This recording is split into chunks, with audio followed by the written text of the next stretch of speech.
여러분들 12순위입니다. 여기 나오는 12순위는요, 불법행위인데 잘 기억하세요, 여러분들. 이거는 형법상 범죄가 아니라 민법상 불법행위예요. 예. 민법상 불법행위는요, 일단 우리는 여기서 이제 불법행위라고 하는 게 뭐냐? 예. 이때 불법행위는 우리가 일반 불법행위라고 해요. 예. 그리고 일반 불법행위 말고 이제 특수 불법행위에 대해서 볼 겁니다. 예, 두 가지 볼 거예요. 그럼 일반 불법행위, 민법상 일반 불법행위라고 하는 건 뭐냐면 일단 불법행위가 되기 위한 요건이 있는데 불법행위 전체의 의미는 그렇게 생각하시면 돼요.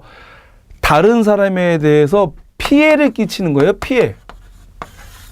그리고 그 피해를 끼쳤기 때문에 거기에 대해서 뭐가 있죠, 여러분들? 바로 손해, 배상의 책임이 발생하는 행위를 우리가 바로 불법행위라고 합니다. 아셨죠, 여러분들? 예. 일단 불법행위가 되려면 요건을 갖춰야 되는데 먼저 뭐가 있어야 돼요, 여러분들? 이제 가해행위 있어야 돼요. 그러니까 뭐 때린다거나 아니면은 뭐 예를 들어서 욕을 한다거나 명예를 훼손한다거나 뭐 이런 식의 어떤 형태로든 가해행위가 있어야 되죠. 예. 그 다음에 그런 가해행위로 뭐가 발생해야 되냐면 피해가 발생해야 돼요. 아셨죠, 여러분들? 예. 그리고 가해행위와 피해행위, 그러니까 피해 사이에서 뭐가 있으면 인과관계가 발생을 해야 돼요. 예, 예를 들어서 내가 길을 걷다가 이쪽 모퉁이에서 나오던 어떤 여자분이 내 얼굴을 보고서 아, 어떻게 이렇게 생겼어? 라고 해서 예, 넘어졌다. 그러면 그때 불법행위가 되느냐? 안 되죠. 왜냐하면 나는 가해행위를 하지 않았잖아. 그냥 그 여자가 내 얼굴 보고 놀란 거지. 그쵸, 여러분들? 예. 내가 뭐 갑자기 그 여자 앞에다가 얼굴을 들이민 것도 아니고 내가 얼굴을 들이미다가 내 얼굴에 부딪힌 것도 아니고 그냥 얼굴 보고 놀래서 넘어졌다. 그건 가해행위 없었으니까 불법행위 아니죠. 그 다음에 내가 학생을 망치로 때렸는데 망치는 부러졌는데 애는 멀쩡해. 그럼 피해 본 게 없죠. 아무 피해가 없다. 그럼 그것도 불법행위는 아니죠. 예. 그리고 또 어떤 경우냐면 제가 후배한테 심부름 시켰어요. 가서 뭐 좀 사와라. 근데 후배가 그걸 사러 가다가 교통사고로 다쳤다. 그러면 내가 시켜서 다친 건 아니죠. 그쵸, 여러분들? 차에 부딪혔으니까 다친 거 아니에요? 그럼 결과적으로 그 친구가 다친 거하고 내가 시킨 거에 직접적인 인과관계가 없죠. 그럼 이런 것도 불법행위는 아니다. 아셨죠, 여러분들? 예. 그 다음에 그 불법행위에 대해서 사람들이 부정하게 생각하는 즉 위법성이 있어야 됩니다. 여기서도 마찬가지로 위법성이 조각되는 경우 우리 형법에서 배웠죠? 조각되면 그것은 불법행위가 아니다. 아셨죠? 그 다음에 불법행위를 한 행위자에게 있어서 고의나 과실이 있어야 돼요. 즉 그 사람들이 그런 행동을 일부러 했거나 아니면 실수로 했어야 돼요. 즉 일부러 한 것이건 실수로 한 것이건 거기에 대한 뭐가 잘못이 인정될 때 잘못이 있다.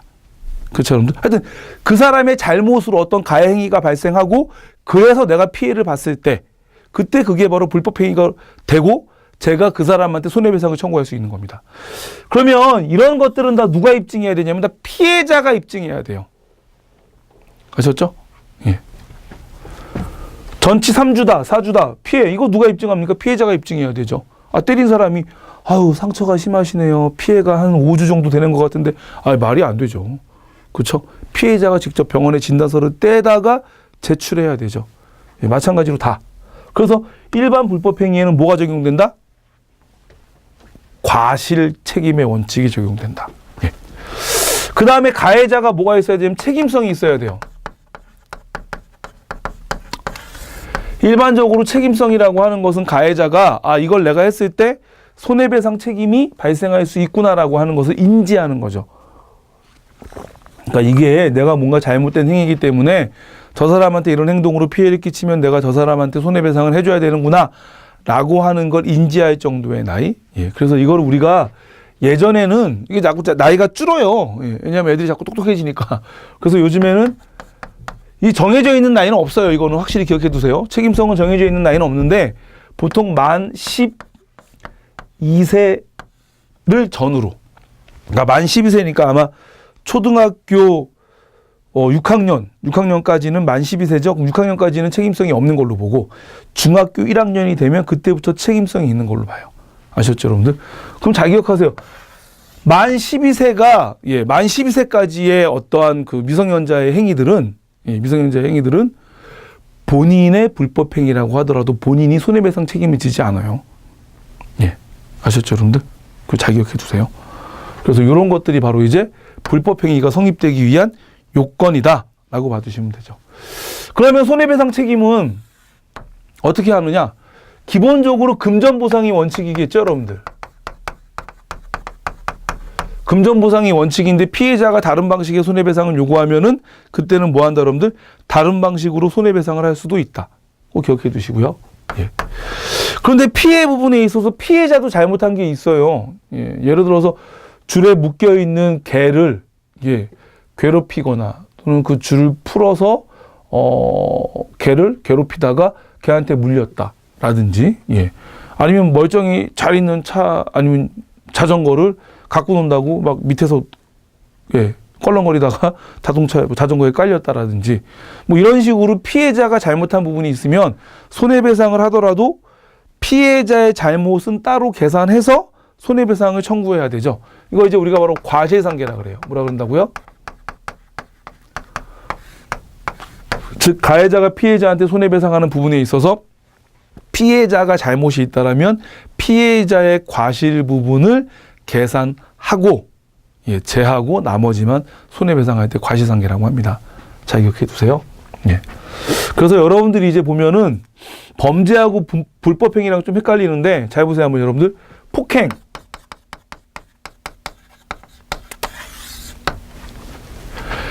폭행 같은 경우는 여러분들 보세요. 일단은 폭행은 형법상 범죄로 규정이 돼 있어요. 그러니까 당연히 일단은 무조건 범죄죠. 그리고 폭행을 당한 피해자는 피해가 발생하고 그 피해로 인한 손해가 생기겠죠. 그러니까 당연히 모두 된다. 민법상 불법행위도 된다.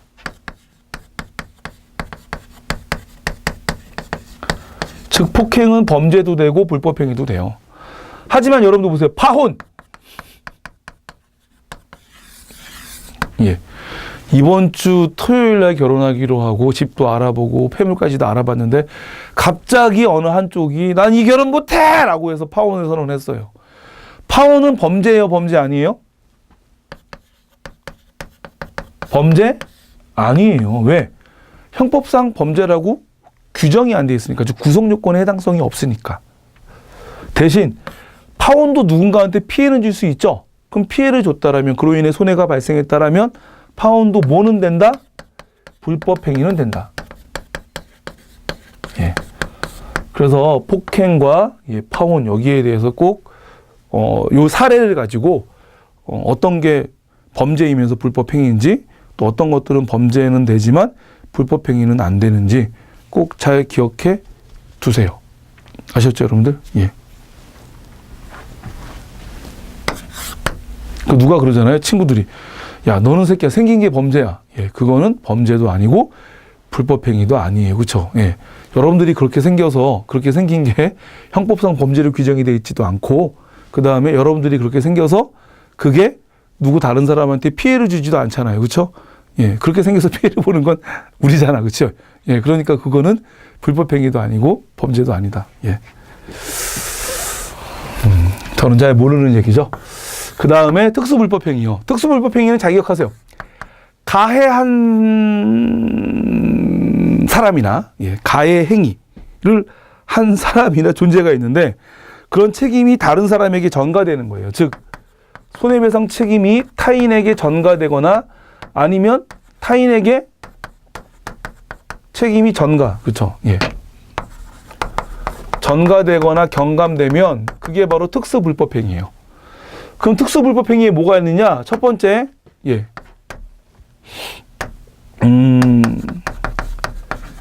책임 무능력자의 감독자의 책임. 두 번째가 사용자 배상 책임.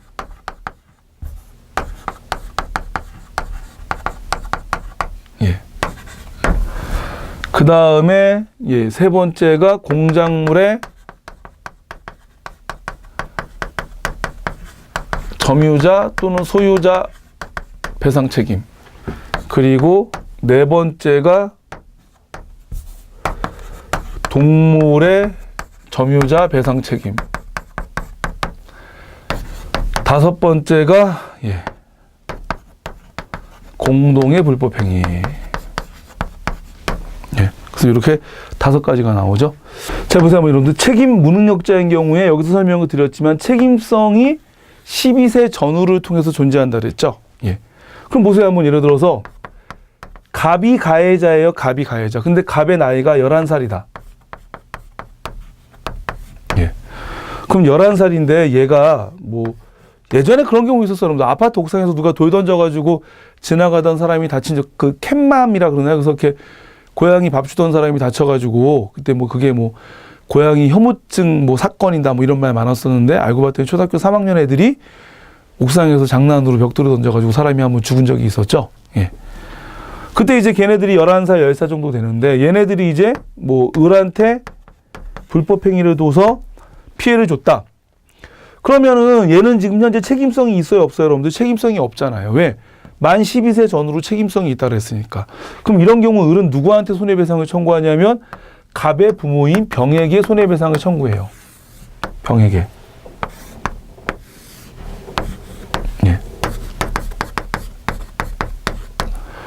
왜냐하면 이거는 당신 자식이 잘못한 건데 당신 자식이 잘못한 거 얘는 아직 어리니까 책임성이 없으니까 누가 책임져라?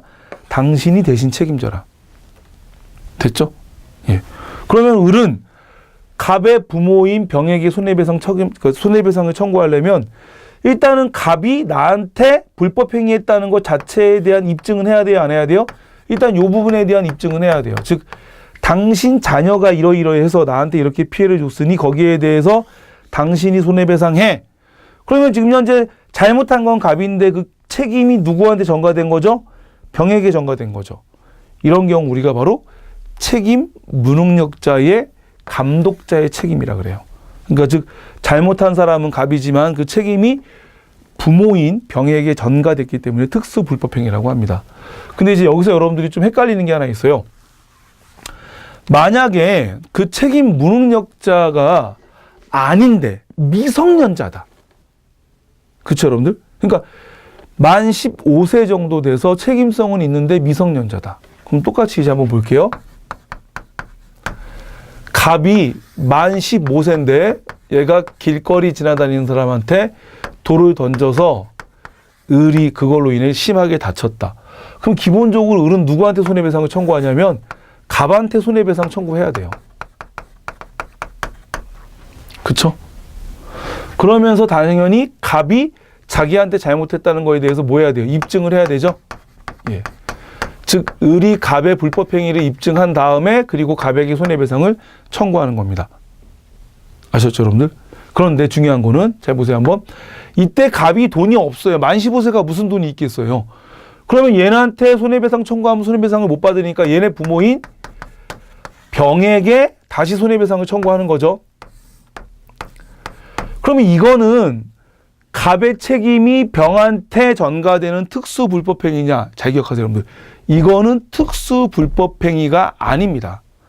이건 특수 불법행위가 아니라 병이 자녀에 대한 관리 감독을 소홀히 했죠. 즉 자녀를 관리 감독 소홀히 한 것에 대한 병의 불법행위가 되는 거예요. 병의 불법행위.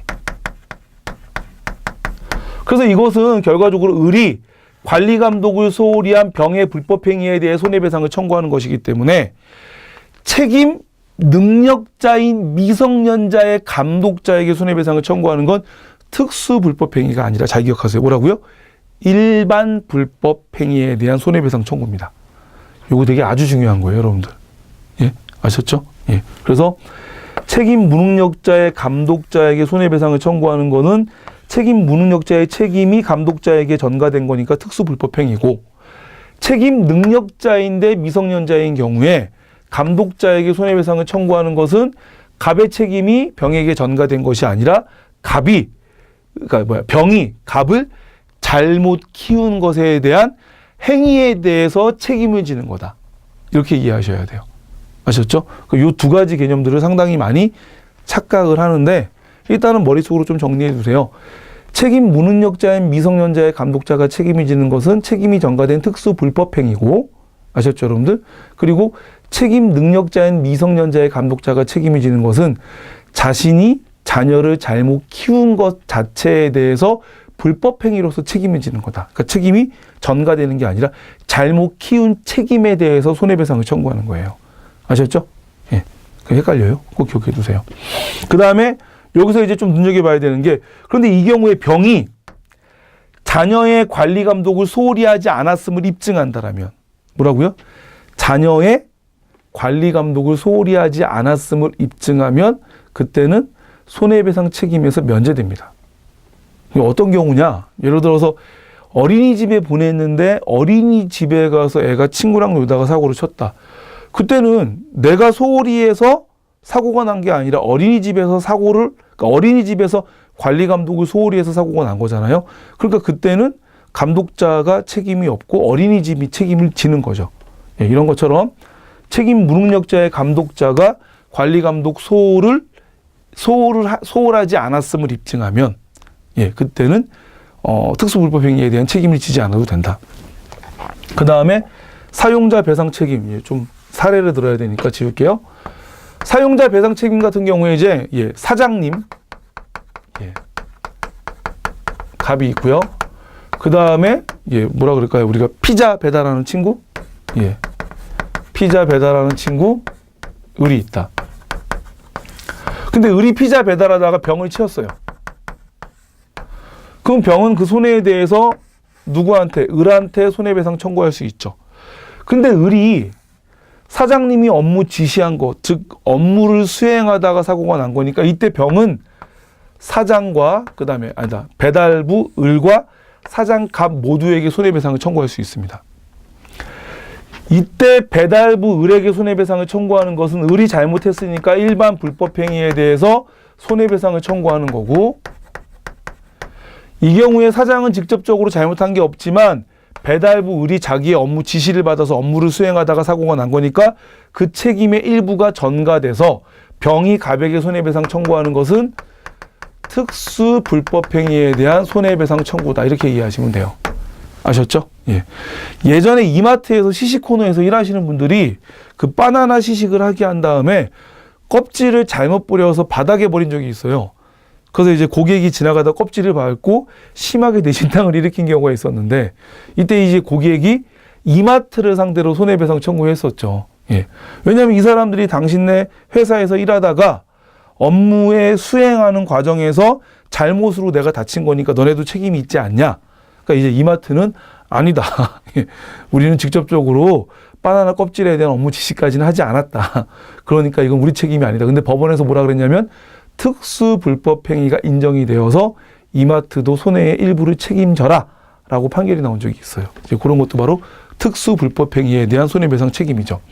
근데 이 경우에도 마찬가지로 사장과 사장갑이 배달하는 사람 즉 을에게 관리 감독을 소홀하지 않았음을 입증하면 손해배상 책임이 없어집니다. 그러니까 예를 들어서 배달하는 친구한테 얘기하는 거죠. 그쪽 길은 사람들이 많이 다니니까 위험하다. 제발 그쪽 길로 가지 말고 조금 안전한 길로 가서 배달해라. 아니면 너네 배달하다고 하더라도 내가 늦어도 된다. 뭐 늦어서 뭐 고객이 뭐라고 얘기하면 내가 다 욕을 먹을 테니까 제발 오토바이 타고 인도로 가지 말고 신호 지켜라. 수도 없이 얘기하고 항상 나갈 때마다 그렇게 얘기하고 그냥 사무실에 들어오면 사운이 인도로 다니지 말자. 막 이런 거야. 그런데도 불구하고 얘가 인도로 다니다가 사고가 났다. 그럴 때는 그때는 사장이 책임이 면제됩니다. 아셨죠? 그래서 책임 능력자의 감독자나 사용자 배상 책임이나 똑같이 사장 또는 감독자가 관리 감독에 소홀하지 않았음을 입증하면 그땐 책임이 면제된다. 아셨죠, 여러분들? 여기서 되게 중요한 게 하나 나오는데 잘 기억하세요. 이때 그 피해자는 감독자나 또는 사용자의, 잘 기억하세요, 고의나 과실을 입증하지 않아도 손해배상을 청구할 수 있어요. 우리 좀 전에 배웠던 거 뭐 기억나요, 여러분들? 그쵸? 과실 책임의 원칙, 무과실 책임의 원칙 생각나죠? 제가 과실 책임의 원칙은 뭐라 그랬습니까? 피해자가 가해자의 고의나 과실을 입증해야 손해배상을 청구할 수 있고요. 무과실 책임의 원칙은 뭐라 그랬죠? 피해자가 고의나 과실을 입증하지 않아도 손해배상 청구할 수 있다.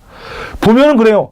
지금 현재 피해자는 책임 무능력자의 감독자나 사용자의 고의나 과실, 즉 이 사람들의 잘못을 입증하지 않아도 손해배상을 청구할 수 있어요. 그래서 딱 보면 이건 뭐 같아? 우리가 볼 때 무과실책임 같아요. 왜? 잘못을 입증하지 않아도 이 사람들한테 손해배상 청구할 수 있으니까. 그런데 여기서 뭐라 그랬어요? 감독자 본인, 사용자 본인이 스스로 관리 감독을 소홀하지 않았다. 즉 스스로 잘못한 게 없다라고 하는 것을 입증하면 손해배상 책임이 면제된다 그랬잖아요. 그래서 이거는 정확히 따지면 피해자가 입증하지 않아도 되니까 무과실 책임에 가깝지만 본인들 스스로가 잘못한 게 없다라고 하는 걸 입증하면 손해배상 책임이 면제되기 때문에, 즉 무과실 책임에 가까운 과실 책임의 원칙이다 이렇게 얘기를 해요. 예. 즉 과실 책임의 원칙은 피해자가 가해자의 잘못을 입증해야 되는데 피해자 본인이 입증하지 않아도 손해배상 청구할 수 있다? 무과실 책임에 가깝잖아.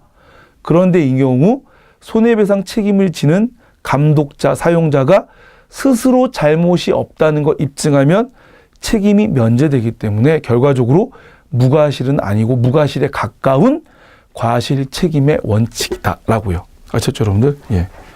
요 불법행위에 대한 설명은요, 저희 이거 지금 무료 특강 말고도 국금사 거기 밑에 그 메뉴에 보면은 국금사 명강사의 김상숙이 왜 명강사인지 모르겠는데 하여튼 거기 보면 제 그 명강사 거기 메뉴에도 불법행위에 대한 강의를 좀 제가 설명을 해놨어요. 그러니까 혹시 여기서 이해가 안 되는 사람들은 그거 한번 또 보세요. 아셨죠, 여러분들? 예. 그래서 얘나 뭐라고 여러분들? 과실 책임과 무과실 책임과 유사하지만 과실 책임의 원칙이다. 그 다음에 세 번째 나오는 게 바로 뭐죠? 공작물의 점유자 또는 소유자의 책임. 잘 보세요, 한번 여러분들. 건물이 있어요, 건물이. 그 건물에 유리창이 있는데, 그쵸? 지나가던 행인한테 유리창이 똑 떨어져가지고 다쳤습니다. 그럼 이 행위자는 누구한테 손해배상 청구합니까? 유리창한테 합니까? 말이 안 되죠. 건물 점유자. 만약에 유리창 그 4층 건물인데 그 4층을 새 들어 사는 사람이 있으면 그 세입자한테 손해배상을 청구하면 돼요. 즉 누구한테 청구한다? 피해자인 사람은 점유자한테 손해배상 청구한다. 근데 만약에 이때 점유자가 관리에 소홀하지 않았음을 입증하면 그때는 책임이 면제되면서 소유자한테 넘어가요. 예. 그러니까 피해자는 점유자의 잘못을 입증하지 않아도 점유자한테 손해배상을 청구할 수 있어요.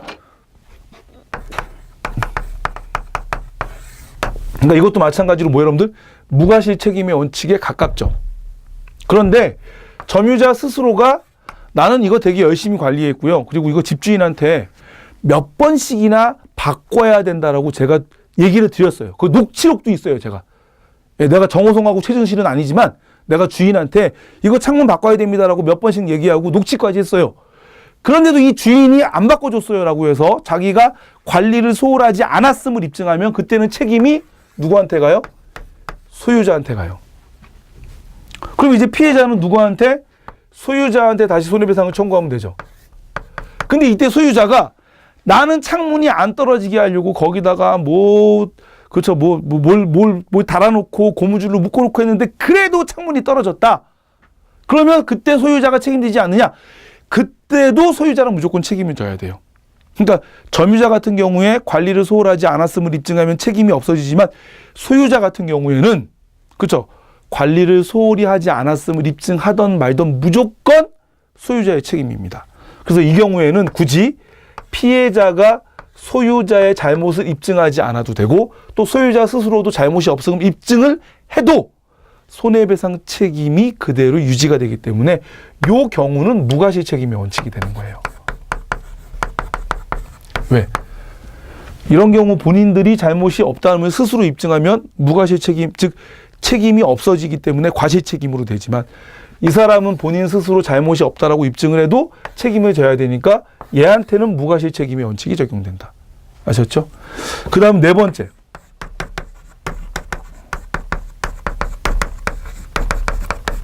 네. 사람들이 이렇게 개를 끌고 가는데, 그쵸? 지나가는 아저씨가 어머, 맛있겠다라고 얘기했어요. 그랬더니 개가 왕 해가지고 짖어가지고, 그쵸? 아니면 그 아저씨를 할켰다. 그럼 그때 누가 책임져야 되느냐? 무조건 동물을 점유한 사람이 책임져야 돼요. 예. 누구라고요? 점유자. 근데 그 점유자가 얘기하는 거죠. 아, 이 개는 내 개가 아니야. 내 친구가 화장실 가면서 잠깐 나한테 맡겨놓은 개란 말이야. 그럼 잠깐 맡겨놓은 개를 내가 데리고 있는데 그 사이에 개가 사고 쳤는데 이걸 왜 내가 책임져야 돼? 소유자가 책임져야지. 라고 얘기해도 동물은 무조건 누구? 점유자가. 예. 주인이 어디 놀러 가면서 애완동물센터나 아니면은 뭐 개병원이나 이런 데다가 개를 맡겨놨다? 그 사이에 개가 사고 쳤다? 그럼 누가 책임져야 돼요? 애완센터나 아니면 개 동물이 책임져야 돼요. 왜? 주인이 데리고 있지 않았잖아요, 지금. 그래서 주인과 점유자의 일치하지 않는다 이런 거와 무관하게 무조건 데리고 있던 사람이 책임을 져야 되는 게 바로 동물입니다. 아셨죠? 예. 다섯 번째는 공동의 불법행위죠. 공동의 불법행위 뭐 생각하시면 되냐면요. 다구리 또는 집단 왕따. 보면 꼭 이게 왕따 시키면 왕따를 주도한 사람이 있어요. 그리고 그냥 소극적이지만 왕따에 참여한 사람이 있고요. 예. 그러니까 예를 들어서 친구들끼리 막 이렇게 싸움을 하면서 한 명을 이렇게 집단으로 폭행할 때 막 적극적으로 때린 애가 있고, 그쵸. 옆에서 그냥 망본 애가 있어요. 그럼 망본애도 불법행위에 책임졌으니까, 불법행위에 참여했으니까 책임이 있냐 없냐? 책임이 있다는 거예요. 그런 경우에 실제 피해를 준 건 주도적으로 때린 애가 피해를 줬지만 얘가 준 피해가 그로 인한 손해배상의 책임이 같이 참여했던 쟤한테 일부 전가되면서 경감이 되는 거죠. 아셨죠, 여러분들? 예. 그래서 공동의 불법행위라고 하는, 즉 여러 사람이 불법행위에 참여했을 때는 여기에 참여자가 모두 책임을 진다. 모두. 예. 그럼 어떻게 책임지느냐? n분의 1. 그건 아니고요. 그냥 손해배상 총액을 거기에 같이 참여한 애들이 한꺼번에 다 배상을 해주면 돼요. 그 배상 액수는 지들끼리 알아서 합의하는 거예요. 예. 얼마씩 하라고 정해주는 게 아니라 그냥 1억이면 뭐 5명이 때렸다. 그럼 5명이 합쳐서 1억이면 돼요. 예. 근데 예를 들어서 뭐 그 중에 돈 많은 한 친구가 먼저 내 돈으로 1억을 배상을 해줬어요. 그 나머지 4명한테 이제 돈 달라고 하는데 얘들이 안 줘. 야, 씨, 같이 잘못해서 내가 손해배상했는데 왜 안 줘? 빨리 줘. 그럴 때 이제 이 먼저 돈을 낸 친구가 안 낸 친구들한테 다시 돈 달라고. 그죠? 우리가 그걸 구상권 청구라 그래요. 구상권. 예. 그래서 구상권 청구라고 하는 건 공동으로 책임져야 되는 부분에 대해서 한 사람이 단독으로 책임졌을 때 다른 사람에게 그 책임의 일부를 갖다가 이제 묻는 것들을 우리가 바로 구상권이라고 합니다. 하여튼 돌아와서 요런 5가지를 우리는 바로 뭐라 그런다? 특수 불법행위라고 합니다. 예, 어떻게 좀 이해가 되셨나 모르겠네요. 이제 문제 한번 풀어볼게요. 그럼요. 3번 문제 한번 볼까요? 267페이지입니다. 일반적인 불법행위와 달리 우리 민법은 일정한 경우에 특수 불법행위의 유형을 정하여 손해배상 책임을 지우고 있다. 특수 불법행위에 대한 책임이 아닌 것은 개를 데리고 산책하다 주의를 게을리한 사이에 개가 행인을 물어 상처가 난 경우 개 점유자가 손해를 배상해 주었다. 동물의 점유자의 배상 책임이니까 특수 불법행위가 맞죠? 예. 두 번째 거, 칵테일 가게 종업원이 칵테일 제조 묘기를 하던 중에 잘못 던진 컵에 손님이 부딪혀 부상을 입은 경우 사용자가 손해를 배상해 주었다. 이런 경우에는 꼭 사용자가 다 배상해 주는 게 아니라 피해자가 사용자와 칵테일 쇼를 보인 사람한테 청구할 수 있어요. 그럼 그 뭐 반반씩 청구해도 되고, 아니면 칵테일 쇼한 사람한테 3분의 2 청구하고 주인한테 3분의 1 청구하는 경우도 있죠. 예, 저도 이런 경우가 그 친구네 그 큰애 돌잔치에 놀러 갔다가 거기서 불꽃놀이 한다고 이렇게 불꽃놀이 했는데 불똥이 바지에 튀어가지고 엉덩이가 한번 크게 빵꾸가 난 적이 있었어요. 예. 그래서 이제 바지 빵꾸 난 거 손으로 가리고 다니면서 이제 뷔페 먹고, 예. 나중에 나갈 때는 사장님한테 얘기해가지고, 예, 그 바지 값으로 15만 원 받았는데, 예. 좀 돈이 남았죠. 예. 그리고 그 바지는 또 꼬매서 또 입고 있어요. 예. 그 다음에 타인의 승용차 운전 중에 부주의로 인해 상품 진열대를 파손하여 운전자가 손해를 배상해 주었다. 아, 이건 100% 운전자 손해배상이죠. 뭐 다른 사람한테 점유할 것도 없고, 이게 공작물이 아니니까. 그러니까 이건 무조건 운전자가 책임지는 거고, 이거는 특수가 아니라 일반 불법행위입니다. 아셨죠? 5세 자녀가 타인의 집 유리창을 부주의로 파손한 경우에 그 자녀의 부모가 손해를 배상해 주었다. 책임 능력자의 감독자의 책임이죠. 만약에 혹시 여기에 책임 능력자인 미성년자의 불법행위가 나와도 그것도 마찬가지로 특수 불법행위가 아니니까 예, 그게 답이 될 수도 있어요. 예. 그 다음에 넘어가서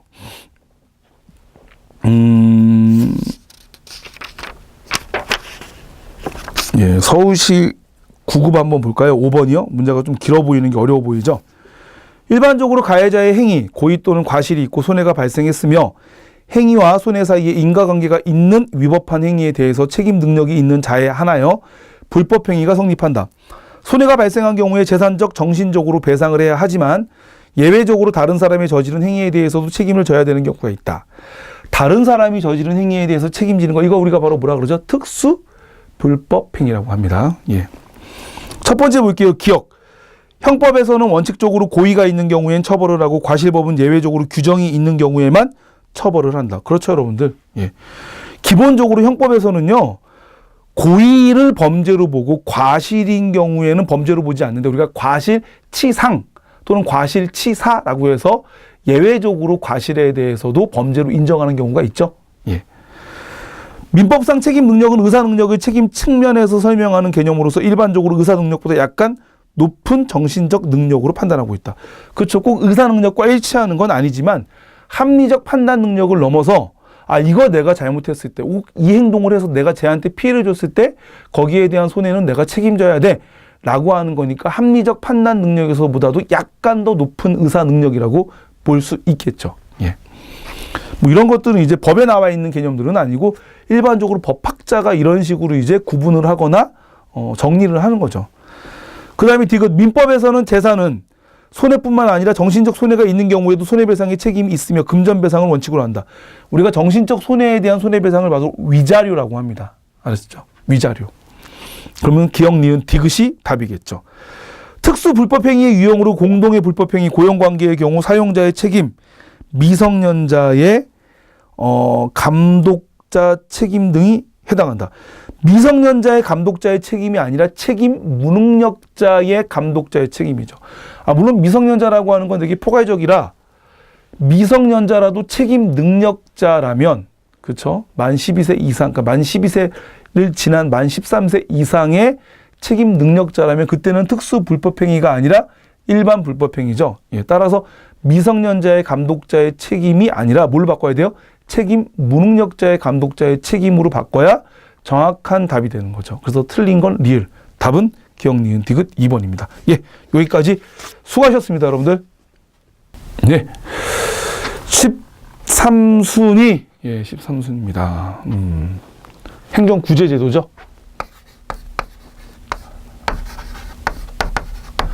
행정구제제도라고 하는 건 행정행위나 행정처분으로 인해서 피해를 본 사람이 행정기관에 대해서 그 피해를 구제하는 건데, 사전적 구제가 있어요. 사전적 구제는 피해가 발생하기 이전에 또는 행정처분이 있기 전에 하는 게 사전적 구제고요. 사후적 구제는 행정처분이 있은 다음에 하는 겁니다. 아셨죠, 여러분들? 잘 기억해 주세요. 그래서 사전적 구제가 있고 뭐가 있다고, 여러분들? 사후적 구제가 있다. 그러면 이거는 이제 피해가 발생하고 안 하고의 문제가 아니라 행정처분이 있기 전이냐, 있은 이유냐. 또 사후적 구제는 다시 우리가 행정처분에 대한 취소나 철회를 요구하는 행정 쟁송제도하고, 그 다음에 손해전보제도가 있어요. 손해전보제도. 됐죠? 예, 그래서 쟁송제도는 행정행위에 대해서, 행정처분에 대해서 철회, 이런 것들에 대해서 요구하는 거고, 손해전보는 잘못된 행정행위로 인해서 피해가 발생했을 때 그 피해에 대해서 금전적 보상을 요구하는 걸 손해전보제도라고 이해하시면 돼요.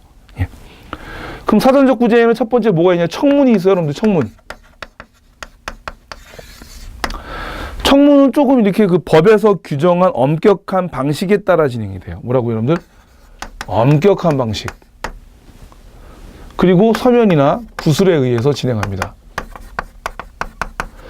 청문 같은 경우는 어떤 경우냐고 보시면 되냐면요.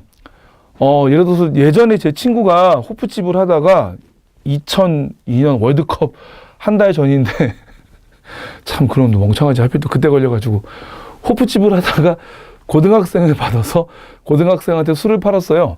예. 술을 한 잔 팔았는데 이게 이제 고등학생이 앉은 자리에다가 맥주는 하나 얹어놓고, 예, 아직 애가 먹진 않았어요. 근데 워낙에 이제 바쁜데 혼자 이제 호로 왔다 갔다 하니까 맥주만 갖다 놓고 그리고 이제 바로 온 거죠. 그리고 맥주를 갖다 놓고서 바로 자기는 또 딴 테이블에 서빙하러 갔는데 그새 구청 직원이 들어온 거예요, 이제. 그래서 왜 미성년자한테 술을 파냐? 청소년법 위반이다. 뭐 그래가지고, 가게가 그때 2달인가 영업 정지 처분을 받았어요. 2002년 월드컵 때. 뭐 그때는 그냥 축구만 끝나면 사람들이 다 맥주집 가서 술 먹고 치킨 먹고 막 한참 이러던 시기인데, 예. 한 달 반인가 2달 딱 영업 정지되면서 거의 뭐 이제 망했는데, 예. 그때 이제 당신한테 우리가 다음 주에 몇 월 며칠서부터 한 달 또는 2달간 영업 정지 처분을 내릴 겁니다. 혹 여기에 대해서 할 말이 있으면 와서 의견을 제시하세요. 그러니까 뭐 변명이라도 해라. 뭐 이렇게 얘기하는 거죠. 그래서 이렇게 하는 것이 바로 뭐 여러분들이 이제 그러니까 청문이에요, 청문. 예. 그래서 이 청문 같은 경우에는 어떤 행정 처분을 내리기 직전에 행정 처분에 대해서 당사자의 의견을 듣고 거기에 대한 증거 조사도 하고 하는 것들이 바로 청문이고요. 그렇기 때문에 청문은 법에 정해져 있는 방식에 따라서 하고 서명과 구술을 통해서 진행을 한다. 반면에 공청회라고 있어요, 여러분. 공청회.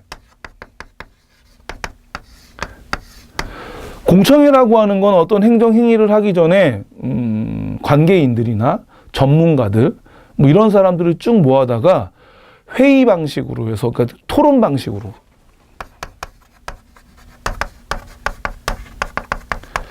자유롭게 의견을 나누는 거예요. 그리고 여기에는 청문 같은 경우에는 당사자한테 의사를 물어보는 거니까 당연히 당사자만 참여하겠지만, 공청회는 당사자들도 참여하지만, 예, 전문가들도 참여하고 일반적으로 이해관계인들도 참여하고, 그러니까 즉 어떤 행정처분에 있기 전에 광범위한 사람들을 불러다가 다양하게 의견을 들어보는 게 공청회라고 보시면 돼요. 그래서 공청회는 토론 방식이고 딱히 정해져 있는 형식은 크게 없어요. 예, 좀 자유롭게 진행하는 거다. 그 다음에 청문과 공청회 외에 어떤 형태로든 의견을 제출하면 다 이제 그게 바로 뭐냐면 의견 제출. 예. 그래서 의견 제출이라고 하는 건 공청과 청문의 방식이 아닌 다른 방식으로 행정 처분을 하기 전에 행정 처분에 대한 의견을 제시하는 거다. 그러니까 예를 들어서 행정 처분이 있기 전에 이런 것 좀 했으면 좋을 텐데, 뭐 이런 거 한다고 하는데 하나요? 안 했으면 좋겠는데, 뭐 이런 형태로 해서 게시판에 글 남기는 거, 이런 것들도 다 바로 뭐가 되냐면 의견 제출이 돼요. 그 다음에 이제 사전적 구제로서 이제 정보 공개 제도가 있는데, 정보 공개 제도는 행정 처분과 관련된 정보라든지 아니면 행정 정책에 관련된 예산 집행이라든지 의사결정 과정이라든지 이런 일련에 대한 정보를 요구하는 겁니다. 이렇게 되면은요, 어떤 정보에 대한 투명성이 높아지기 때문에 국민들이 의사결정 과정을 좀 더 자세히 알 수 있겠죠.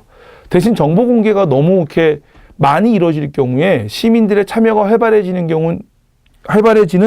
장점은 있지만, 이게 너무 많이 노출되면 행정당국이 의사결정을 하기가 조금 더 이제 꺼려질 수 있겠죠. 그렇기 때문에 행정당국의 어떤 업무나 의사 재량권은 조금 약화될 수 있어요. 근데 뭐 재량권이 약화된다고 그게 꼭 나쁜 건 아니죠. 효율성이 떨어지더라도 많은 사람들이 알고 참여하는 게 좋은 거니까. 맞죠, 여러분들? 예. 그래서 정보 공개 제도라고 하는 것들도 기출에 한번 나왔으니까 좀 기억해 두시고요. 그 다음에 행정쟁송제도, 사후적 구제입니다. 행정처분이 있은 다음에 이제 행정처분의 취소나 철회를 요구하는 건데, 여기에는 두 개 있어요. 첫 번째가 행정심판이 있고요. 그 다음에 두 번째 행정소송이 있습니다. 행정심판은요, 여러분들 행정처분에 대한 위법, 부당. 위법이라고 하는 건 법에 어긋난다는 거고요. 부당이라고 하는 건 법에 어긋나진 않지만 타당하지 않다. 됐나요, 여러분들? 예. 그런 거 한번 생각해 보세요. 예를 들어서 우리가 임금을 주는데 최저임금이 지금 현재 6,030원이고 내년에 6,470원인가로 오르는데 어떤 사람한테 최저임금을 주지 않는다. 그럼 이건 위법입니다. 그렇죠? 근데 똑같은 노동을 했는데, 그쵸? 얘는 얼굴이 좀 이쁘장하게 생겼다고 해서 7,500원 주고, 얘는 얼굴이 좀 이쁘장하지 않다고 6,500원 주고, 이런 식으로 해서 최저임금은 지켰지만 똑같은 노동을 한 사람한테 어떠한 그 정당한 이유 없이 임금을 차등적으로 지불하면 그거는 그때는 부당한 거예요. 부당한 거. 아셨어요, 여러분들? 예. 그러니까 그런 거죠. 행정처분 영업정지를 나한테 내리는 건 맞아요. 영업정지 자체가 잘못된 건 아니야. 그렇죠, 여러분들. 그런데 내가 볼 때 이 정도면 영업정지 한 달이야. 왜냐하면 실제 다른 영업장도 이런 행위로 영업정지 한 달을 처분받았어요. 근데 왜 나는 영업정지 2달이야? 그럼 이제 그거는 위법은 아니지만 부당하다고 얘기할 수 있는 거죠, 우리가. 아셨죠, 여러분들? 예. 그래서 그런 행정처분의 위법이나 부당 여부에 대해서 누구? 행정부에게. 예. 위법 부당한 여부에 대해서 뭘 구한다? 판단을 구하도록 하는 거죠. 즉, 행정심판은 행정부가 잘못한 것을 행정부에 있는 행정소속 기관에게 혹시 그 처분이 위법 부당한 거 아닙니까? 라고 해서 행정부가 잘못한 것에 대해서 행정부 스스로가 다시 판단하도록 하는 거예요. 그래서 우리가 보통 행정심판 얘기할 때 뭐냐면 자기 반성의 기회 또는 뭐 자기 시정의 기회 이렇게 얘기해요. 예, 아셨죠? 그리고 이때 행정처분을 한 행정기관을 우리가 뭐라 그러냐면요. 처분청이라 그래요. 그리고 이 처분청이 행정처분에 대해서 위법이나 부당 여부를 판단하는 행정기관을 재결청이라 그래요. 네. 그래서 예전에는 처분청이 있고 재결청이 있으면 보통 재결청이 처분청 상급기관이었어요. 예를 들어서 행정처분청이 구청이면 재결청은 시가 되고요. 처분청이 시가 되면 재결청은 도가 되고요. 만약에 처분청이 도면 재결청은 뭐냐면 행정자치부가 되는 거죠. 그런데 만약에 행정자치부가 처분청이면 그때는 행정자치부 위에 상급기관이 없으니까 재결청도 누가 하냐면 행정자치부 스스로가 재결청이 되는 거예요. 좀 이게 뭔가 모순 있지 않아요, 여러분들? 자기가 행정처분을 하고 여기에 대한 재결도 자기네들 스스로 해. 그렇죠. 이게 잘못됐다는 거죠. 그래서 90년도 말이었던 것 같아요. 행정심판위원회라고 하는 걸 만들었어요.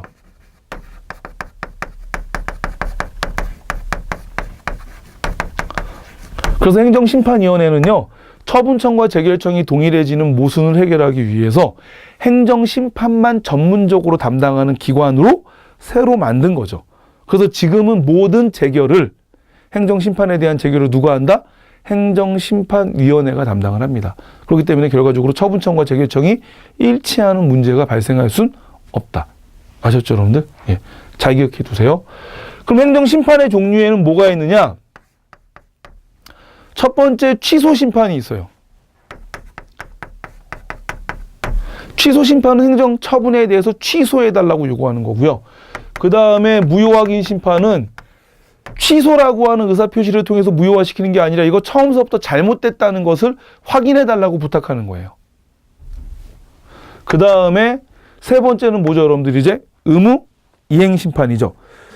의무이행심판인 경우에는요, 어떤 행정처분을 요구했는데 이 사람들이 이 행정처분을 하지 않을 때 행정처분을 좀 하라고 요구하는 심판이에요. 아셨죠, 여러분들? 예. 그래서 이렇게 세 가지가 있다는 것 좀 기억해 두세요. 그럼 우리가 행정처분에 대한 취소를 요구하는 취소심판과 무효심판, 의무이행심판이 있는데 이걸 했을 때 재결청인 행정심판위원회가 내릴 수 있는 결정 우리가 바로 재결이라고 합니다. 재결에는 처음에 우리 저번에 봤던 것처럼 뭐가 있냐면 각하재결이 있어요. 당신의 청구가 청구 요건을 갖추지 못했다. 예. 당사자가 청구해야 되는데 제3자가 청구했다든지 청구할 수 있는 기간이 180일 이내의 청구 기간인데 180일을 넘어서 청구했다든지 이런 경우에 우리가 보통 각하재결을 내리고요. 그 다음에 뭐 있죠? 기각재결. 기각재결은 당신의 청구가 청구 요건을 갖추긴 했지만 타당하지 않다. 예, 우리가 그거를 좀 수용하기가 좀 그렇다. 예, 이렇게 얘기하는 거고. 그 다음에 인용재결은 당신의 주장이 타당하고 우린 그걸 수용해 주겠다. 그 다음에 사정재결은 타당은 하나 우리가 그걸 수용하기가 어렵다. 이렇게 되는 거죠. 꼭 기억해 두십시오. 아셨죠, 여러분들? 그 다음에 행정소송. 행정소송은 누가 하는 거냐면요. 행정처분에 대한 위법 여부에 대한 판단을 누가? 행정법원이 합니다. 즉 누가 하는 거죠? 사법부. 사법부는요. 법률을 다루는 기관이기 때문에 행정처분에 대한 위법성 여부는 판단할 수 있어요. 하지만 얘네들이 행정을 하는 기관이 아니기 때문에 그게 부당한지 아닌지는 몰라요. 그래서 잘 기억하세요. 행정심판은 위법, 부당 요 두 가지에 대해서 심판을 할 수 있다. 반면에 행정소송은 행정처분의 위법 여부에 대한 판단만 할 수 있다. 아셨죠? 예. 행정소송의 종류에는 첫 번째 항고소송이 있고요. 그 다음 두 번째 뭐 있죠, 여러분들 이제? 당사자 소송이 있고요. 민중소송이 있고요. 그 다음에 기관소송이 있다. 항고소송은 요 앞에 있었던 저 심판에서 나오는 건데 이제 취소 소송 또는 무효 확인 소송 그 다음에 부작위 위법 확인 소송 이렇게 나가요. 취소는 말 그대로 취소란 의사표시를 무효화 시켜달라고 부탁하는 거고 무효 확인은 처음부터 잘못된 거니까 처음부터 잘못됐다는 걸 확인해달라고 하는 거죠. 그러니까 예를 들어서 그런 거 한번 생각해 보시면 돼요. 그러니까 영업정지 처분은 맞아요. 그렇죠. 영업정지 처분은 맞는데 2달이 너무 길어. 그래서 1달로 좀 줄여달라 그래요. 그럼 일단은 2달 영업정지 했던 걸 뭐 해달라고 해야 돼요? 취소해야 되잖아요. 그렇죠? 이때 하는 게 취소 소송이라고 보시면 되고요. 무효 확인 소송은 뭐냐면 나는 이미 세금을 냈는데 세금이 또 날라왔어요. 똑같은 세목으로. 그럼 이거 잘못된 거니까 두 번째 세금 고지서 나온 거는 처음서부터 잘못된 거다 라고 확인해 달라고 하는 게 무효 확인 소송이에요. 아셨죠, 여러분들? 그 다음에 부작위 위법 확인 소송은 식당을 차려놓고 이제 영업 허가를 내는데 구청에서 다 조사해놓고 간 다음에 영업 허가를 안 내줘요.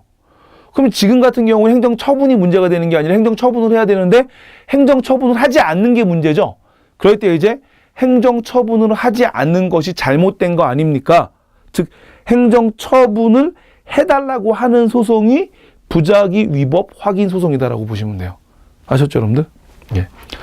그 다음에 당사자 소송은 좀 간단하게 볼 텐데 이건 행정행위에 대해서 직접적으로 행정처분이나 이런 것들의 취소를 요구하는 게 아니라 행정처분으로부터 파급된 다른 작용에 대해서 심판을 청구하는 거죠. 그래서 여러분들이 이제 나중에 공무원이 임용이 됐는데 공무원이 임용된 이후에 부당 해고를 당했다. 그럼 이건 행정처분이 돼요. 왜냐하면 공무원이기 때문에 공무원에 대한 부당 해고는 행정처분이 되죠. 이 부당 해고에 대한 취소를 요구하면 그건 항고소송이에요. 아셨죠, 여러분들? 그리고 부당 해고가 철회가 됐습니다. 그리고 나서 부당 해고된 기간 한 6개월 정도에 내가 임금을 못 받았으니까 그 기간에 임금을 달라고 소송을 하면 그건 당사자 소송이에요. 아셨죠, 여러분들? 그러니까 즉 부당해고라고 하는 행정처분에 대해서 직접적 소송을 하는 것이 아니라 부당해고에 대한 행정처분으로 인해서 그 기간에 임금을 못 받은 거니까 행정처분으로 인해서 파급된 효과죠. 거기에 대해서 소송을 청구하는 걸 당사자라고 한다. 그 다음에 민중소송은 뭐냐면요. 당사자가 아닌 제3자가 소송을 청구하는 거죠. 예를 들어서 지방에다가 원자력 발전소를 설치하는데 서울에 있는 시민단체가 하지 말라고 소송을 청구하면 그게 당사자가 되고요. 기관소송은 국가 기관들끼리 서로 하는 소송이 기관소송입니다. 아셨죠? 그래서 이렇게 소송의 종류도 3가지 있다. 4가지네요. 예. 그 다음에 똑같아요, 여러분들. 요 소송에 대한 판결 결과도 각하 판결, 여기는 이제 재결이 아니라 판결이죠. 재판이니까 기각 판결, 인용 판결, 사정 판결 이렇게 있다라고 보시면 돼요. 예전에는 행정심판을 반드시 꼭 해야지만 그 이후에 행정심판에서 기각된 사람만 다시 행정소송을 청구할 수 있도록 했어요. 그래서 우리가 그 행정심판 전치주의라고 하는데 행정심판 전치주의가 행정적 판단이나 처분에 대해서 사법부의 판단을 받도록 하는 사법국가주의에 위배된다 그래가지고 오늘날에는 행정심판 전치주의가 폐지됐습니다. 그래서 법으로 정하는 사안만 행정심판을 먼저 하도록 하고 나머지는 행정심판을 하지 않고 바로 행정소송으로 가도 상관이 없도록. 아셨죠, 여러분들? 예. 그래서 잘 기억해 두세요. 그래서 행정심판하고 행정소송은 행정처분이 있은 이후에 아직 피해가 발생하지 않았을 때 행정처분에 대한 취소나 철회 등을 요구하는 거다. 이렇게 이해하시면 되죠. 그 다음으로 가서 이제 뭐가 나옵니까? 여러분들 민원이 나오는데 이 민원은 여러분들이 가장 잘 알아두셔야 되는 내용입니다. 그런데 이게 문제가 나올 때하고 지금하고 2015년에 법이 개정돼서 내용이 바뀌었어요. 문제가 나올 당시에 그 민원에 대한 내용은 뭐였냐면 민원을 청구하면 민원을 받은 사람은 다른 관계, 다른 업무보다 우선해서 민원을 반드시 먼저 처리해 줘야 돼요. 그러니까 내가 혹시 다른 업무하고 있더라도 민원인이 나한테 민원을 넣으면 무조건 민원 업무서부터 처리해 줘야 돼요. 이게 그때 당시 문제가 나올 때 내용이었는데 지금은 법이 바뀌었어요. 그래서 법에 뭐라고 나오냐면 신속하게 처리하라고만 나오지 우선적으로 처리하라고 하는 말은 안 나옵니다. 그러니까 법이 바뀌었다는 거 좀 여러분들 유념해 두세요. 그 다음에 이제 안 바뀐 건 뭐냐면 처리 결과를 반드시 민원인에게 문서로 통지한다. 이건 안 바뀌었어요. 문서로 통지하는 건 안 바뀌었습니다. 아셨죠, 여러분들? 그 다음에 행정기관장이 거부한 민원에 대해서 우리는 그 민원 거부가 부당하다라고 해서 행정심판을 청구할 수도 있습니다. 아셨죠, 여러분들? 그래서 꼭 민원에 대한 것들 기억해 두시고요. 그 다음 민원의 종류에는 일반 민원이 있고 고충 민원이 있죠.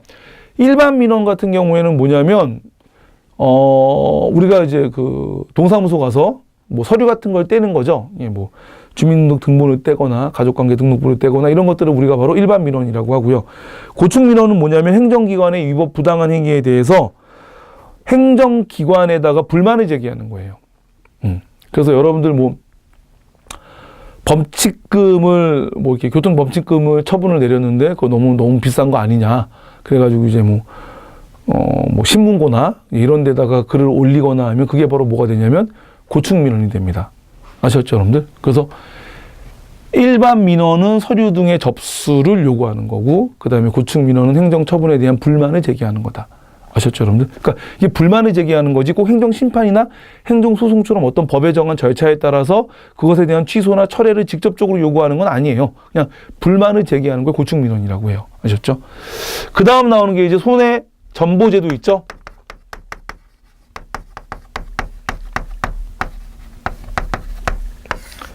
손해전보제도에는 첫 번째 손해배상제도와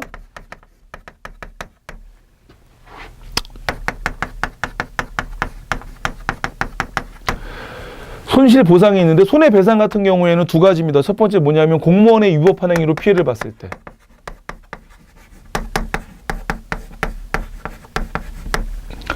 두 번째는 공공시설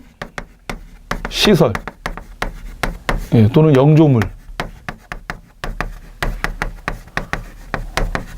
관리상의 하자.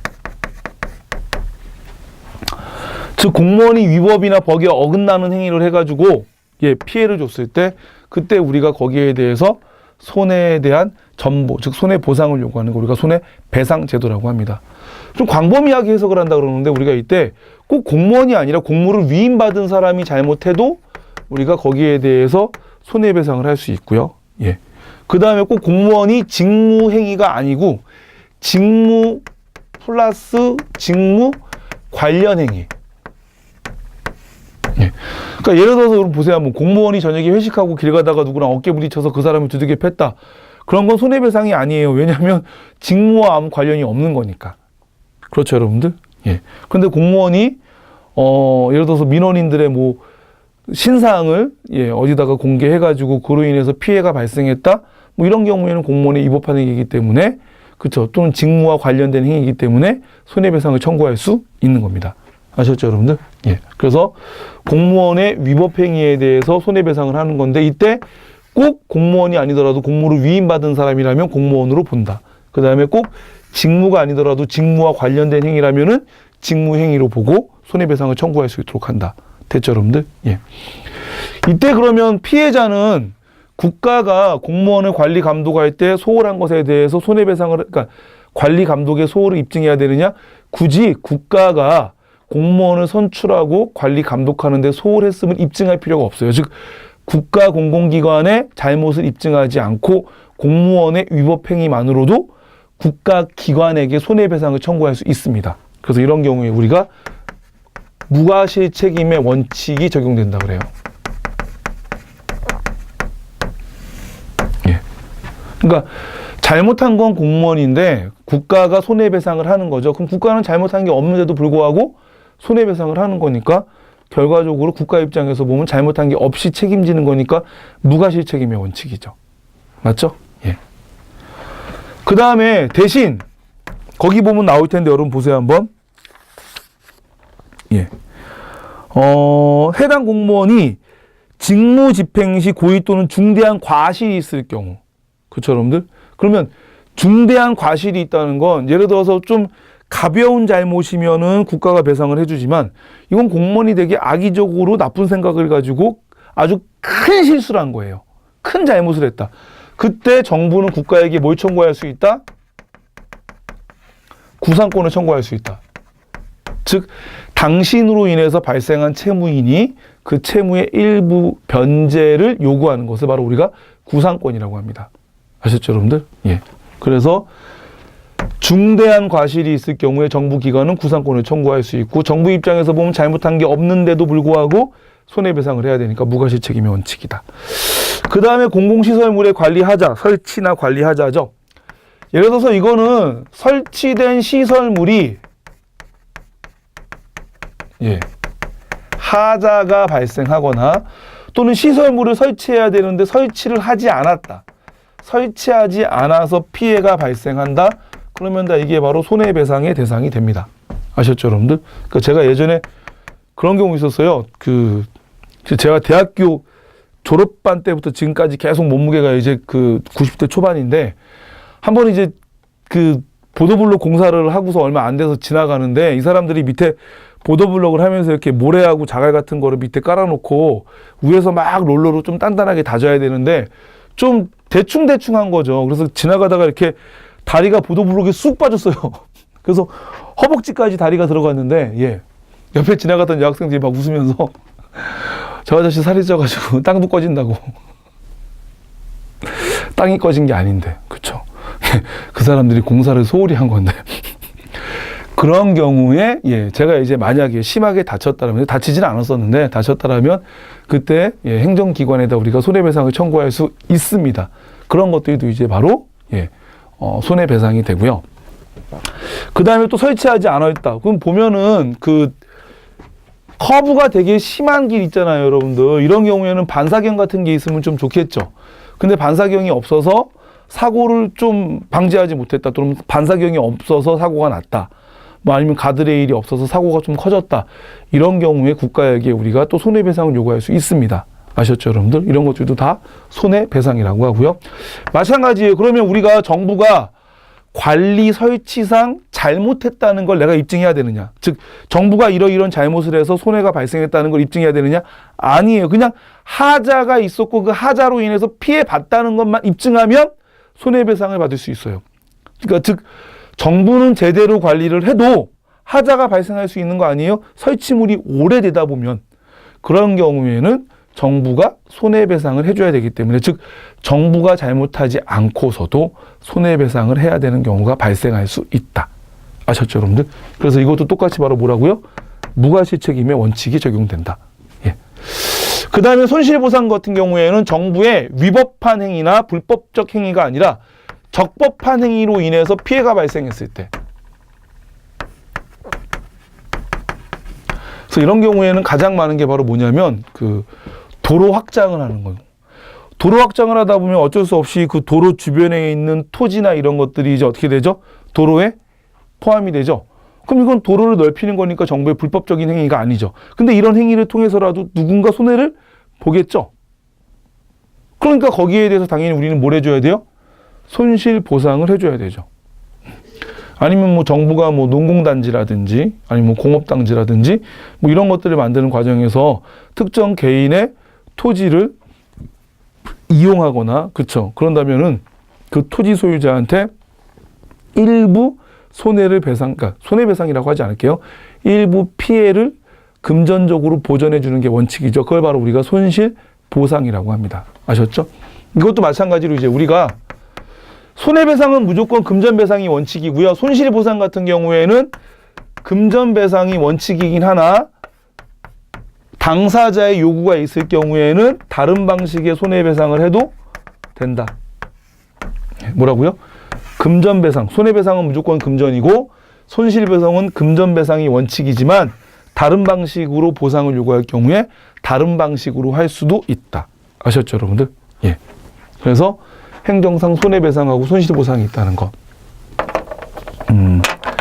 그 정부가 운영하는 무슨 생활법률 사이트가 있어요. 거기 보면 이제 화재 판결이라고 하는 게 있는데 예전에 제가 읽었던 글 중에 뭐가 있냐면 그 아침에 보면 교통이 막 많이 혼잡한 데 나와서 교통 이렇게 정리하시는 분들 중에 교통 순경이 정리하는 경우도 있지만 모범 택시 기사분들이 정리하시는 경우도 있어요. 예. 그래서 이제 이 모범 택시 기사분이 평소에 도로교통 정리를 하는데 그날 이제 낮에 보니까 너무 길이 막히는 거야. 그래서 이 양반이 교통 순경이 부탁도 안 했는데 혼자 모범 그 완장을 차고 나와서 교통 정리한다고 수신호를 한 거죠. 그러다 수신호를 잘못해가지고 차량 사고가, 교통사고가 났었어요. 예. 그래서 이걸 가지고 이제 피해자들이 국가를 상대로 손해배상을 했죠. 그러니까 국가가 뭐라 그랬냐면, 아니, 이 아저씨가 오전에는 위임받아서 일을 하는 게 맞는데, 오후에 그때는 우리가 나가달라고 부탁도 안 했는데, 그냥 자기 혼자 완장 차고 나가서 수신호 잘못해가지고 사고 났는데, 왜 그걸 국가가 책임져야 되느냐? 그래서 우리는 책임 못 지겠다라고 얘기했어요. 행정기관이. 그때 재판을 했는데 법원에서 뭐라 그랬냐면 바로 그 당시에는 위임하지 않았지만 평소에 그러니까 위임받아서 일을 하던 사람이기 때문에 예, 그런 경우에도 공무를 위임받은 걸로 봐야 된다. 그래서 국가 배상을 해줘라. 즉 손해배상 청구 대상이 된다라고 판결한 내용을 제가 읽은 적이 있었어요. 꼭 순경이 교통정리하다 실수하지 않고 순경한테 위임받은 모범 택시 기사분들이 오전 중이나 이렇게 교통정리하다가 수신호 잘못해서 사고가 나는 경우도 어디에 해당한다? 손해배상에 해당한다. 그렇기 때문에 손해배상이라고 할 때 이 공무원의 위법한 행위를 조금 광범위하게 좀 그 의미를 좀 확대해서 본다는 거 꼭 기억해 두세요. 예. 그러면 문제로 한번 넘어갈게요. 제가 아까 여러분들 법이 바뀌었다 그랬죠. 좀 유의해야 된다고 말씀드렸으니까 273페이지 1번 한번 볼게요. 주민등록표 등본의 발급은 정부 민원 포털인 민원24의 접속을 통해서도 가능하다. 예, 이거 가능하죠. 예. 꼭 동사무소 가서 발급하는 방법도 있지만 민원 포털에 가서 민원24에 가서 발급받아도 돼요. 그 다음 민원사항에 대해서 행정기관의 장이 처분할 경우에 민원인은 행정심판을 제기할 수 있다. 그쵸, 여러분들. 즉 행정기관장이 민원에 대해서 처리를 거부할 경우 이 민원 처리 거부가 부당하다라고 행정심판을 청구할 수 있습니다. 예. 행정기관은 민원사무를 관계법령 등에 정하는 바에 따라서 다른 업무에 우선해서 처리해야 된다. 이게 당시에는 맞는 말이었어요. 그래서 틀린 게 아니었고 답이 아니었는데 만약에 지금 다시 나오면 이것도 틀린 게 돼요. 지금은 뭐라고 바뀌었다고요? 다른 업무에 우선해서 처리한다가 아니라 신속하게 처리한다. 이렇게 바뀌었어요. 예. 그리고 4번. 행정기관의 장은 민원인이 신청한 행정사항의 처리 결과를 구술로 통지하거나 민원인의 요청이 있는 경우에 문서로 통지한다. 문장이 바뀌었습니다. 문서로 통지하는 게 원칙이고 만약에 민원인의 요구가 있을 경우에는 구술로 할 수 있다. 예. 그래서 답은 몇 번이죠? 4번인데 법이 바뀌었으니까 좀 제가 여러분들 유념하라고 말씀드렸죠. 그 다음에 문제에 한번 볼게요, 여러분들. 7번입니다. 예. 폭우로 인해 국가의 관리 책임이 있는 공공국도에 구덩이가 생겼음에도 불구하고 수개월 동안 방치되었다.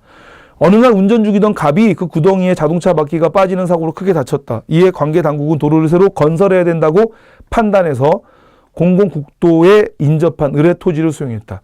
만약에 갑이 국가에게 손해 전보를 청구한다면 그건 손해배상이죠. 왜? 도로 관리의 하자니까. 그런데 지금 도로를 새로 건설하는 과정에서 을의 토지가 수용됐다. 그때 을이 국가에게 청구하는 건 뭐죠? 손실보상입니다. 그러니까 이 경우에는 지금 갑은 손해배상을 청구할 수 있고 을은 손실보상을 청구할 수 있다. 꼭 기억해 두세요. 갑은 국가를 상대로 영조물 관리의 하자로 인한 책임을 물을 수 있다. 맞죠, 여러분들? 갑은 도로관리 공무원의 고의 또는 중대한 과실을 입증하지 못하면 손해배상 받을 수 없다. 굳이 공무원이나 도로 관리하는 기관에 중대한 과실을 입증하지 않아도 손해배상 청구할 수 있죠. 이게 바로 뭐야? 무과실 책임의 원칙이 적용되는 거라고 말씀드렸죠. 그 다음 세 번째. 을의 토지 수용에 대해서는 현물보상이 원칙이다. 아닙니다, 여러분들. 금전보상이 원칙이고 당사자의 요구가 있을 때만 현물로 보상할 수도 있다. 아셨죠? 예. 그리고 을은 토지 수용 행위가 위법하지 않아도 손실보상을 받는다. 당연히 손실보상은 위법하지 않은 행정처분에 대해서 손해 전보를 받는 것이기 때문에 리을이 맞는 표현이죠. 그럼 답은 몇 번이죠, 여러분들? 기억하고 리을 2번입니다. 예. 손실보상이라고 하는 건 그렇게 이해하시면 돼요. 도로를 서로 넓히면 다른 많은 사람이 이익을 얻잖아요. 근데 넓히는 과정에서 그 토지가 수용된 사람은 혼자 손해만 봐야 되는 거 아니에요? 그러면 많은 사람이 이익을 보는데 왜 그거에 특정 개인이 혼자 피해를 봐야 됩니까? 그럼 피해는 다 같이 부담해야 되죠. 즉, 그로 인해서 이익을 누리는 다수의 사람들이 그로 인해 발생하는 피해도 같이 부담해야 되는 거 아니에요? 그럼 우리가 바로 뭐라 그러냐면 공평부담의 원칙이라 그래요. 공평부담의 원칙. 예. 그렇기 때문에 손실보상은 공평부담의 원칙 하에 피해본 사람에 대한 손해를 국민이 낸 세금으로 배상해준다. 뭐 이런 개념이라고 이해하시면 될 것 같아요. 아셨죠, 여러분들? 여기까지 해서 이제 13순위가 끝났습니다, 여러분들. 수고하셨습니다.